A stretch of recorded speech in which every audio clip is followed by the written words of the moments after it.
As a quarterback, there's a lot of key factors that go into it of reading defenses and knowing when to get the ball out with timing and accuracy. You got to be pretty smart and you got to be pretty quick on your feet. The average NFL quarterback needs to learn 300 to 500 plays. Do you have the right personnel guys in the huddle?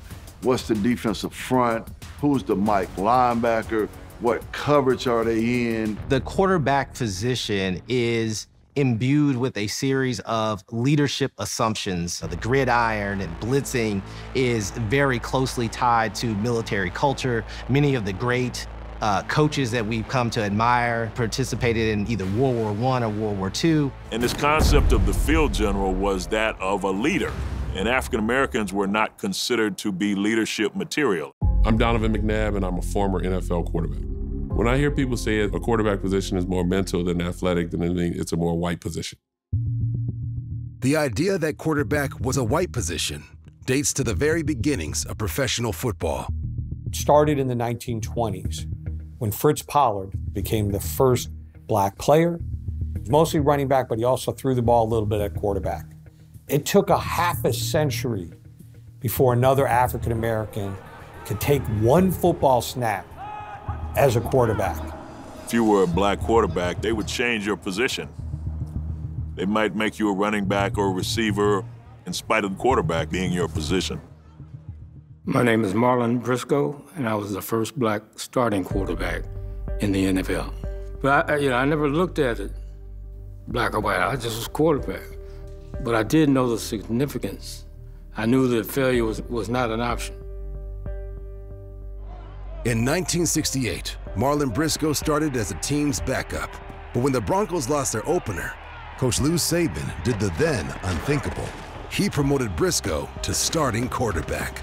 The second game of the regular season, and we hadn't scored, and so I went to my locker. And I opened the locker, and there was a number 15 in my locker. When I turned around, it was Coach Saban. He said, "My friend, you see that number 15 in your locker?" I said, "Well, yeah."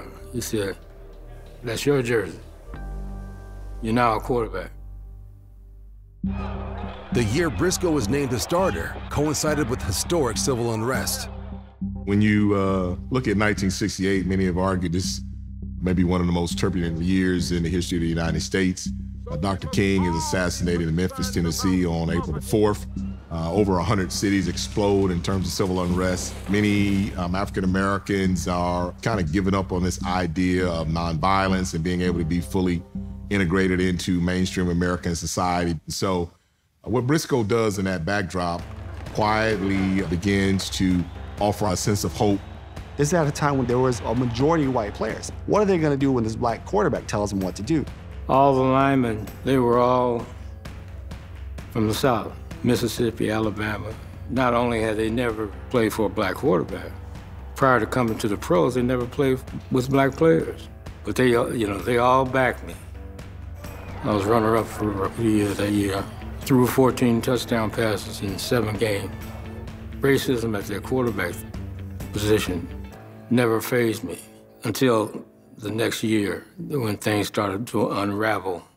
If you're Marlon Briscoe and you're the first black quarterback to start a modern NFL game, and then in the offseason there's a quarterback minicamp and you don't get invited, everybody who's invited is white, that's a pretty clear message. Things are not going to work out very well for you in that situation. They told me that I'd have to play another position. I play quarterback on my line. It was either change or you no longer on the team. Faced with the prospect of being released, Briscoe transitioned to wide receiver for the remainder of his career. Knuckled up and made the switch. Within 2 years, I make All-Pro as a receiver at a position I'd never played before. So I was always had a chip on my shoulder.